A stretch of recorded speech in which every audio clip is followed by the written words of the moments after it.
it's pretty scary when you think about the Sonic side, right? I mean, think about the roaming that they could have. I mean, let's talk about the way Yeti has been just dynamic. He's been explosive all stage long when it comes to playing defense. Yeah, I mean, this is what we saw back in stage 1, right? This was the map. Okay, let's do a recap for Playday number 8 of Stage 3 of the NAL 2021 season. This was the penultimate Playday, and foolishly, I'm recording this after I've already watched Playday number 9. I mean, they were back-to-back days, and there were a lot of games. I had time where I probably could have recorded this recap video before the day, which I should have done so that the last day doesn't influence me, but I'm going to try to not reference the results from Playday number 9 too much. I might do it here or there because there's just a few interesting things to note where there are implications for what happened on this day, which could have changed the results at the very end, which I now know. So anyways, let's get into the games. The games were Space Station versus Beast Coast, TSM versus XSET, Mirage versus Sonics, and Oxygen versus DarkZero. So we started off with Space Station versus Beast Coast. I predict Space Station just like, 100% of the community or something, however much it was. So the very first round, Beast Coast actually they looked decent, but then Space Station just takes 7 in a row. Like, Beast Coast cannot compete with the top tier teams. This is the third time that they've been 7-1 this season. I mean, I guess they've avoided being 7-0 thus far. But they were 7-1 by TSM and by Oxygen and by Space Station. And that's just terrible. Like you just lost 21 rounds and got 3 rounds. For it to have happened twice was already bad. And then, of course, they had to face Space Station still, which maybe at the time it wasn't completely clear. But going into this match, I think it was very clear that Space Station was and is the best team in North America at the moment. And they even played on Cafe. So, I mean, a bit curious because maybe it hasn't always historically been Space Station's best map, but I feel like in the last... this was probably established last stage and into this stage.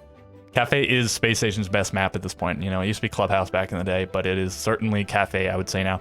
And Beast Coast had the choice. So they had the choice of Bank or Cafe, and they got popped on Bank by TSM, right? They got 7-1, so they were not confident in going there. But so they went to Cafe. I mean, I guess hindsight 2020 or whatever, but if you have to imagine they would have had a better chance on Bank. Yes, they got 7-1 on Cafe. Or, sorry, yeah, they did get 7-1 on Cafe. They got 7-1 on Bank when they played it, but Cafe is Space Station's strongest map. You don't take the strongest team to their strongest map. That just seems a bit strange. And their defined strongest map. It's not like they had just 3 maps that they're about equally good. It was like this was their clearly defined best map. Bank probably would have been a better shot, especially in hindsight. Yeah, so that's how that game went down. Absolute destruction. 2 flawless rounds in here, 7 in a row. I mean, what more is there to be said? Beast Coast took 1 opening kill in the first round. Anthony got this opening kill, so of course first kill of the first round, so first kill of the game. I think this was Anthony's only kill of the game, and then I miscalculated. Okay, I take it back. Apparently they had 2. I need to fix these numbers over here. So they had 2 opening kills, right? After that, it's all opening deaths. My bad. But if you take a look here, so in the first round, Beast Coast won the round and the opening kill, and then they won the opening kill, but they did not win the round. And then every round after that, Space Station won the opening kill, won the opening duel, and then they won the round. So it just this very quick turnover for Space Station, where they went from losing both of those factors to losing one of those factors to losing none of those factors.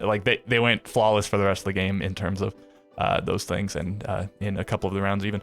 Not a whole lot to talk about in the game, but I'm going to show round number 2. It's towards the end of the round. Skies gets a nice little play from Small Bakery.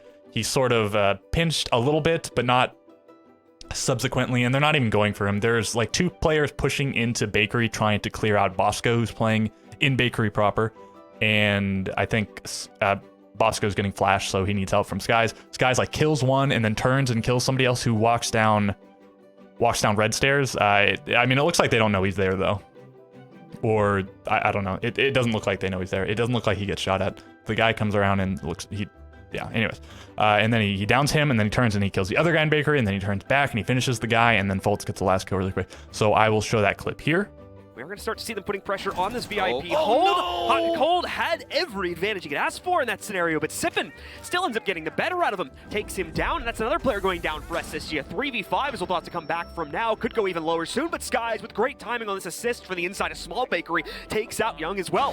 We're going to see more pressure against him, but he not only downs that player, the one inside of Bakery. Bosco is able to down another as well. Skies will get both of the credit for that one, and ultimately Fultz. And nice little clip from Skies, right? Not anything super crazy going on in this game. It was a nice clip, but like there's nothing nicer to show. As you can see, there's no, I mean, there's 2 plants, but there's like no disables, there's no clutches, there's no 4Ks or aces or anything. So a pretty tidy match by Space Station, and they refused to be outdone by TSM and Oxygen, so they got their own 7-1 against Beast Coast. Moving on to the next game, we have TSM versus Xset, and these 2 teams go to overtime.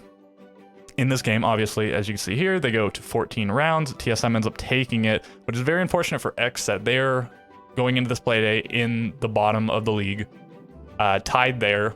Let's look at the standings really quick. This is after the Playday, but before the Playday, it was all these. Yeah, it was what, DarkZero, Astralis, Beast Coast, Xset all at 6 points, and Mirage was at 7. I guess let's look at this one. This is the standings going into the day. Oh no, rather Xset had 5 and these teams all had 6. So Xset really wanted points, and they did get a point, but very unfortunate. So going into the day, TSM and Xset were 2 of the teams that had already gone to overtime. These were the two of the only 3 teams that had gone to overtime. In fact, they each went to overtime versus DarkZero. And after this result, interestingly, TSM victory in overtime, you could see that TSM, DarkZero, and Xset, they all went to overtime twice, and they all won it once and lost it once. So there's a nice little cycle where Xset beat DarkZero in overtime, DarkZero beat TSM in overtime, and TSM beat Xset in overtime. And then as you can see, well, it's for the next match, but Sonics and Mirage then go to overtime. So unfortunately, it makes it a little bit less neat. But after that match, after this match here, before the Mirage Sonics match, it was this cool little cycle of the only 3 teams having gone to overtime all played against each other in overtime. And each won one, lost one. So, right, I mean, Xset they were big bossed up, like 4 rounds in a row, and then TSM gets 2. So, I mean, like, on Chalet, this is pretty bad, right? Yeah, TSM only got 2 attacking rounds on Chalet. First or second most, it's debatable if this or Coastline is the most attacker favorite map, but you need to get at least 3 to have a good chance of winning, but you generally want to get 4. And they only got 2, so pretty terrible. But then they still managed to fight back. This was somehow a defensive-sided Chalet, I think. The rounds in overtime, of course, were 1-1. TSM won both of them, attack and defense. But yeah, TSM, they fought back. They got 4 rounds, and then there were 4 rounds in a row right back from TSM. And then Xset calls their timeout. They get a round, which is good, and then they just go back and forth and back and forth. So, I mean, if Xset had won this game, like, if they had won this round, they would not have been, well, spoiler alert, in case you're not aware. I'm sure you are, because, again, this is after the final Playday. Even the day after. It's not like the night after or whatever. Yeah, Xset wouldn't have been relegated. If they had just got 1 more points, and this, of course, would have got them 2 more points. They end up losing in overtime, so they get 1 point, but if they had won this round, they would have won the game 7-5, and they would have had the full 3 points on the day, putting them at 8. They wouldn't have been relegated. It would have been, Beast Coast instead, right? So yeah, very unfortunate, very terrible. Achieved goes big time in this game, and he gets, I think, 23 kills, and this is, I guess, his most accolade-filled round. He gets a 4K and a 1v3, so 3 of those kills coming in a 1v3, and he got 1 before that. Really impressive round, so I'm going to show that here. So TSM really needs to get this initial pick and force them into that dire moment where someone has to plant and someone has to oversee it. Well, the one advantage they have is Achieve has already used this C4, so they're at least an advantage in that sense, plus Razor getting that kill on Chaw. Down to Achieve, this looks very familiar. Here we go. Is he going to pull off the clutch this time? It's so very close. Achieved up close and personal. And oh, creators! He's just scared, folks. And why wouldn't you be? Achieved with 20 kills.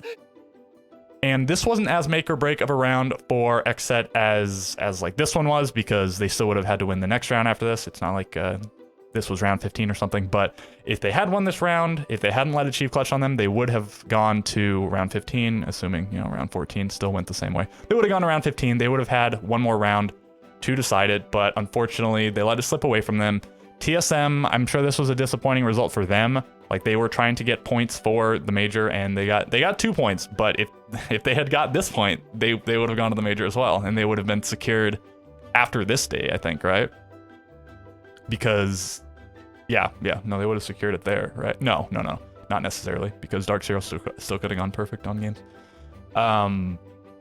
Not necessarily perfect on points, right? Yeah, so very unfortunate game for XSET for the, well, not as unfortunate as it could be, obviously. Like, they didn't lose in regulation, but man, like, your heart just has to break for these guys. I don't think they're the worst team in the league. It doesn't look like. So they end up getting relegated, and I didn't want to talk about this too much, but I guess I'm already at this point, so I will. They're not necessarily getting relegated. They have to play for it. They get to play for their spot. So they are in relegations, but they are not yet relegated. And I mean, technically they deserve to be there by this system. And even if we had a whole season-wide point system, they still end up with the fewest points, 1 point fewer than Beast Coast. So they would have been in that position anyways, but they just look better than Beast Coast this stage. And I really think that if the order in which they played teams was different, they might have won this. Like, they played all of the other teams that turned out to be the low tier teams. Like, you assume Beast Coast was going to be a low tier team, and they played them first, but they played like Mirage and Astralis. They played those guys also early in the season. If they had played some of these games against those 3 teams like later in the season, I think they might have won those games. And because they were putting up a lot of rounds versus good teams later. I mean, the Sonics win was kind of early on, but they put up a lot of rounds versus TSM here, and they put up a lot of rounds versus Space Station in the next day. Again, more spoilers, I guess. And they put up a lot of rounds versus someone else, right? TSM, they beat DarkZero. Yeah, they put up a lot of rounds versus the good teams, and they lost in regulation to all the lower tier teams. Super unfortunate for them. I think decisively Beast Coast is the worst team in the NA at the moment. Like, they got as many points as XSET in this stage. They got 1 more point than them in the season, but like, they got crushed by all the good teams. Like, they put up 8 rounds against the top 5 teams, like 3, 1, 1, and 2. Yeah, so they put up 8 rounds against DarkZero, TSM, Space Station, Auction, Sonics combined. Terrible. Very unfortunate. So yeah, I mean, I guess enough about that. That's that game. I suppose I should move on. So Clubhouse, next game, Mirage versus Sonics. So historically, this had been a pretty good map for each of these teams. Sonics played this is one of the maps that they actually played in stage 1. I think one of their like 3, it was this in Oregon and something. I don't actually remember now. Was it Villa? Maybe it was Villa. I think it was this one and Oregon that they played all their games except for 1 on. And then in stage 2, I don't think they played, maybe they played it once, I'm not sure. They played mostly Consulate and something else. Consulate and Chalet, right? All their games except for like 1, that stage. And so they hadn't played it in a little bit, or if they had, they hadn't played it much in the last little while, but they had historically been good on it, and the Mirage also had been very good on it, except for very recently. This stage, they've taken some L's, but before that, I think they're really good on it, and they had been improving up to this point, and they actually end up playing it in the next Playday, Playday number 9, but I think they're currently on like a 2-loss streak coming into this game, and it was like, they got 3 rounds, and then they got 4 rounds, and what, they were against like Space Station and Oxygen? Was it? Maybe? I'm not 100% on that. I could look back, but I'm not gonna go off the page just right now. So, right. So generally a good map for these teams with a little bit of an exception for some cases. So what happened? Yeti had a terrible game, except for in the last few rounds he bossed up, but he was like 0-8 or 7 or something before he got on the board. I mean, and as you can see here, opening death in 5 of the first 6 rounds. Like, are you kidding me? That's really, really bad. Very unfortunate. His team was picking up the slack. This might have been Super's highest kill game this stage. I'm not 100%, but he puts up a decent number of frags, and good thing he does. But this was an unfortunate game for Mirage. So this was the one thing I for sure wanted to talk about, the Playday 9 thing. Mirage barely loses game. They go to overtime, as you can see, but they were on match point in round 10. They had 2 rounds to close it out, and Sonic win both of these in flawless fashion, which is interesting. This hasn't happened very many times. At least once it happened, 2 flawless rounds back to back. before this. I think it was when TSM played Beast Coast, maybe. But, right, if Mirage had won either of these rounds, or even any other round of the game, of course, but at this point, if they win either of these rounds, they get the full 3 points, and then they do get the full 3 points in the next Playday versus TSM. And they would have made the major. They would have passed TSM, or tied TSM rather, on points, and no, just passed them? How many points do they have? 7, so they would have got 9. Yeah, so they would have tied TSM on points and had the head-to-head against them, so they would have made the major. So it just comes down to it comes down to one round for several teams. Xset, it comes down to one round in that game, and also one round in the next game they play. But Mirage, it comes down to one round here. And although these were match points, I'm going to show you this round here. This, looking back on it, is one of the most heartbreaking rounds I've ever seen in my life because of the implications of it. So to set the scene a little bit, in the round, Sonics were doing this, the SSG style roam or whatever. They didn't bring Castle, but they did bring Mozzie, Mute, and Vigil. So they were roaming at least 2 people upstairs, if not 3. And Mirage decides to bypass it, but they don't do a full rush. They send like 3 people down the main stairs really early into the round, but then they don't actually execute onto site. They backtrack a little bit, or at least maybe some of the players that didn't go downstairs, they start working on they go to bar, maybe start working on the hatch. Super ends up killing somebody in, I guess it's loading in bar. It's curious that they decided to not do a clear because they had the Jackal in this round, but they did an audible, I guess. Right, Super kills him, and so then they decide to execute at some point. It's still early-ish into the round, but not a rush exactly.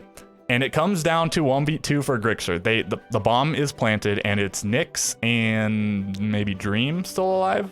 Somebody else besides Nyx. And Grixer flanks through Moto, and he just kills the guy because he's looking the other way. He kills him. And then it comes down to a 1v1 between Nyx and Grixer. And I guess before I finish explaining, it'll be slightly more exciting if I'll just show you the clip. So here is the clip now. But here's the upstairs hold that we were worried about. It's Super going to be creeping up currently onto Nyx, but never mind. He's got an even easier target, loading, waiting over the Moto hatch, trying to work on getting that open, or at least holding it for his teammates. He'll fall none the wiser. And now someone is going to have to keep constant overwatch on that, because Super will remain a threat for the rest of this round. They'll push in, though, and it doesn't seem like the Sonics are ready for this. They work their way in. 2 clean kills going their way. Kansan will respond from the inside of Blue on his own regard here, and he's got potentially more to come his way, but now the case is down, and he, along with the rest of the Sonics, need to push back in. It's a good start as Kansan finds an initial repick, but Nyx and Thomas trade it right back, leaving everything on to Grixer, but he too has another surprise as he's worked his way all the way back around to Moto. Nyx does have the top-down hold, but he currently has no angle on the case from here. He needs to hop down, get aggressive and challenges. He'll do it, but he doesn't fully kill Grixer, and Grixer gets it back instead. It's the Sonics that are going to steal the first round in the second half as Grixer does it again. And yeah, I mean, you can see what I'm talking about there. Nyx just missed his head. Nyx knew he was disabling. Nyx knew where the diffuser was. He swung and he just misses his head. And I don't know it's a flub in one way or another, but he misses, and then he even goes back and he melees the wall on accident or something, or maybe he thought he got the kill and he was that's a little tick he does for winning the round. I don't know. I don't know what it was. He misclicks or something. I don't know what his binding is. Maybe it's on his mouse. Hard to say. But he just missed it. If he killed him there, he won. They won. Mirage, they took 4 rounds on their defensive app, which is good. And then they would have been up 5-2, and that would have been tough for Sonics to come back from. And then even they would have been on match point here, and then they would have won the game here, if everything else went the same. But man, does my heart break. This this cost them the major. I mean, this one round, and then maybe even these 2 rounds, but these weren't close rounds. See, they got flawless, but this round was everything. And I mean, Nyx has to feel like complete shit. Nightclub Nyx at it again. I don't want to say costing again, but Nyx is sort of a controversial figure. I think a lot of people don't like him for various reasons, but I mean, whoever you are, man, that's a tough loss to eat. And of course, this game wouldn't have secured them the major. They would have still had to win against TSM the next day in regulation, but they do that, and man, that's gotta hurt. I feel for you, Nyx. That's tough, buddy. In terms of entry stats and whatever, Yeti goes 2-6, so it's impressive being involved in that many of the opening duels. over half of the rounds, 8 of the 14 rounds he was involved in, but he lost 6 of them, so that's tough. But he redeemed himself towards the end. In, I think it's this round, he gets the opening kill, and then he gets like a 3K, so he's like 3 and 9 at this point or something.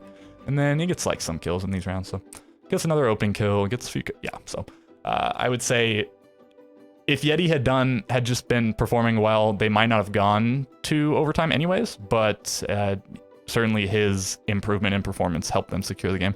I think Rexon went crazy in this game. If he was like on 20 kills or something, so he was gunning for the record as well. I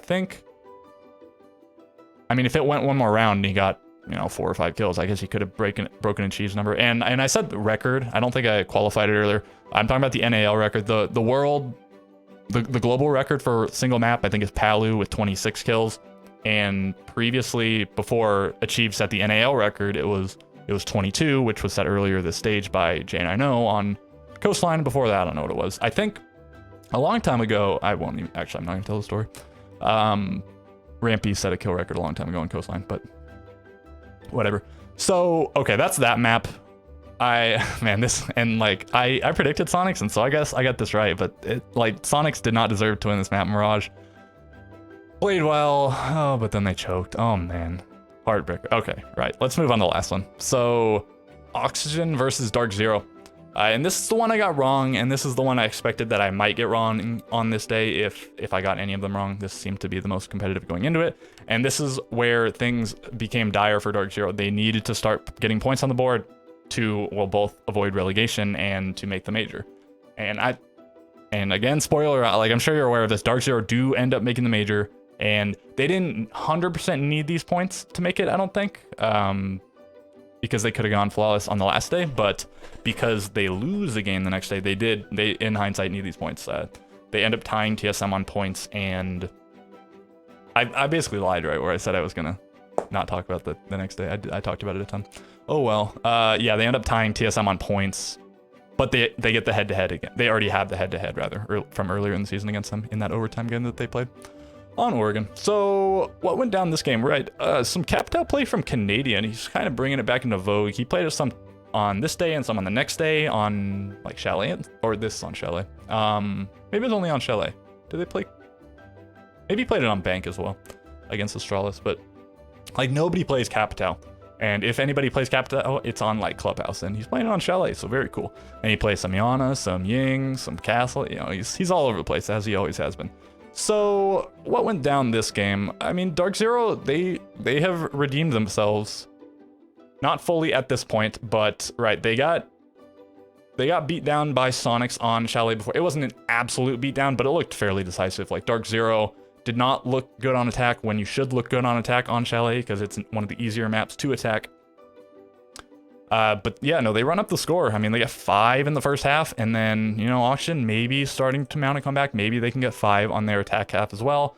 But starting in round 9 and then into round 10, DarkZero shut it down. Round 6, round 7. Nice little 1v1 clutch from Pambazoo in this round. But the round I'm going to show is going to be this first one, because I don't actually remember why. What happens in this round? Yeah, I can't remember, so I'm just going to show the clip now. They are moving very quickly into position to start putting themselves closer towards a kitchen plant here. At the same time, there's a lot of defensive utility that still was unused at this execute point, but regardless, all the kills are going the way of DZ right now. Hyper most recently finding Laxing, bringing that defensive setup down to 3, but as well, we're going to see Vertical get one for himself. It's immediately exchanged, though, against Kino. And yeah, that was a clip, so I'll be honest, I don't remember what happens in it, but I picked it for a reason, I'll tell you that. So cool clip, very cool. What else do I want to point out? They played Garage, DarkZero did, and I think they did this against Sonics as well. And it's only one play of Garage in the whole map, but it's for a while, nobody had been playing it. I think people played it a little bit at first because they figured it'd be good because it was good before, well, good-ish before the rework. Chalet was kind of a questionable map before the rework, but it was one of the better sites. And so people thought it might be good, but it's actually terrible. But teams are figuring it out a little bit. They thought Master was the best, but now it's, you know, Bar and Kitchen are generally the sites that get played a lot, as you can see here. So they play Garage, and I mean, they end up winning it, so, you know, very cool. And it's probably a little bit of its power comes from teams not being used to it and not expecting it because it has been bad. So there's a whole cycle going on there. But that's that game.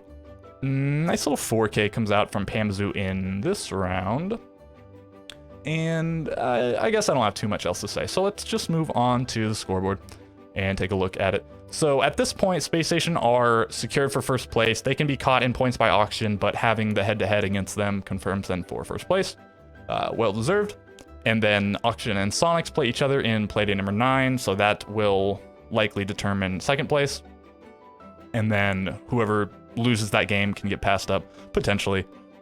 So at this point, Space Station are confirmed for first place and for the major, and I think Oxygen are also confirmed for the major after this Playday, so going into the final Playday. They cannot get passed by TS. They can get passed by Sonics, they can get passed by DarkZero in tiebreak, but they cannot get passed by TSM in tiebreak. They can get tied on points, but they do have the head-to-head. So Oxygen secures minimum 4th place, and now the other 2 spots are being fought for by Sonics, TSM, DarkZero going in the last Playday. And DarkZero is still potentially in relegation position. Like I said it earlier, they don't get relegated, but they still have potential to. And a very specific scenario, all 4 of these teams would have had to win their games in regulation to do so, to either pass DarkZero on points or tie them in points and have the head-to-head against them. Okay, so yeah, I talked a lot about Playday 9, and I don't know if I'll record Playday 9 recap today. I might do it tomorrow. I have like a ton of videos now to record now that the season's over. A ton of things to talk about, so maybe I don't know, maybe I'll do more than one in some of the days. Maybe I'll have another video later today, unsure. But yeah, so that's gonna do it. If you made it this far into the video, if you enjoy this type of content, you could like, you could subscribe. I'm getting close to 100 subs, which is cool. You could leave me a comment. Some people like to comment on Reddit, but I imagine it's better for YouTube or something if you do it on YouTube. So if I made a mistake, if you have a recommendation for me, if you have a question, if you have a comment, if you have any of these things, you can comment it, of course, on Reddit, but preferably on YouTube here, where everyone who watches the video can see it and where I can see it. And yeah, rambling complete. I will catch you in the next one. Because I suck, but I mean, like, we can at least make, like, some change. It would help me out as well. I gotta pay for the STI somehow, so you can really shove them into that one corner and then just fit everybody else, so, you know, it's gonna work out. But either way, TSM with a great game and a hell of a comeback on that one. It was looking pretty scary for a moment. I gotta say, though, fantastic play from Maxset. This is one of the best we've seen them, and I think there's too many men. You know, 50 Cent once said many, many, many, many men. You know, they wished death on him, but they eventually got him. You know, it came down to it. So I'm actually interested to see who the community voted for. Remember let's who see has who the a winner laptop. is. Drum roll. Jacob. How does it feel to be a loser, Jacob? Jacob, answer me. How do you feel about the community right now? How does it feel? Belly, I can't read. What does that number That say? is the first 100-0 in the history of the North American League. Congratulations. It's okay, Jacob. We don't all have to have fans, right? If some of us are more liked than others, if some of us have better prediction rates than others, it's okay. Yeah, like a little bean. This is a little bean.